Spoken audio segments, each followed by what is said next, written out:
ልናመሰግነው ቅዱስ ቃሉን ልንማማር ኃጢአትና በደላችን ነውርና ክፋታችን ሳይሆን በዕለተ ዓርብ የፈሰሰውን የእግዚአብሔር በግ የኢየሱስ ክርስቶስን ደም እየተመለከተ እየራራ እያለ እያዘነ ዳግም ልጆቼ ብሎ በቅድስናው መቅደስ በፍቅር ያገናኘን እግዚአብሔር ከምድር እስከ አርያም ስሙ ለዘላለም የከበረና የተመሰገነ ይሁን። እጆቼን እይ።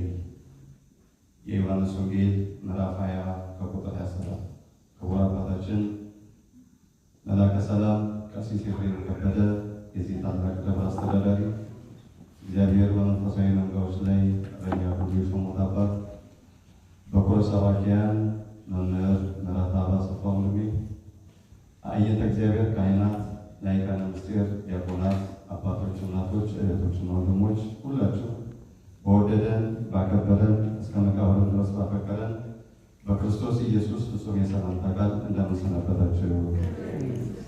አሜን። ቸርነቱ የማያልቅ ልዑለ ባሕርይ እግዚአብሔር ስለማይነገር ስጦታው ሁሉ ክብርና ምስጋና ለታላቅ ስሙ ይሁን። የምንማማርበት ርዕሳችን እጆቼን እይ የሚል ይሆናል። ዛሬ እንደምታውቁት በኢትዮጵያ ኦርቶዶክስ ተዋሕዶ ቤተክርስቲያን ስርዓት መሰረት ዳግማ ትንሣኤ እየተባለ ይባላል።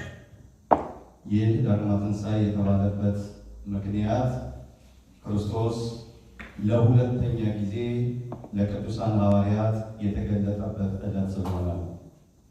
የመጀመሪያው እሑድ መጀመሪያ ለማርያም መግደላዊት ተገለጠ። በአትክልቱ ቦታ ረቡኒ ብላ ጠራችው።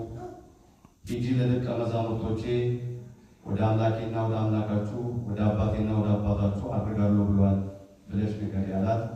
ሌላ ለደቀ መዛሙርቱ ነገረች።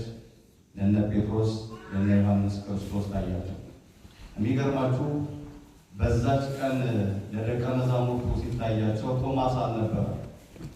ከ12 መካከል አንዱ የነበረው ዲዲሞስ የተባለው ቶማስ ለአገልግሎት ወደ ህንድ አገር ተጉዞ ነበር እና ይሄ ደቀ መዝሙር ክርስቶስ በተነሳ ጊዜ አላየም። ቅዱሳን ሐዋርያት ያዩትን ነገር ሁሉ ምንም የሚያውቀው ነገር የለምና እነ ጴጥሮስ ነገሩት። ጌታ እኮ ከሞት ተነስቷል፣ ሞት ድል አድርጓል ሲሉት እኔ የተወጋ ጎኑን የተቸነከሩ እጆቹን ካላየው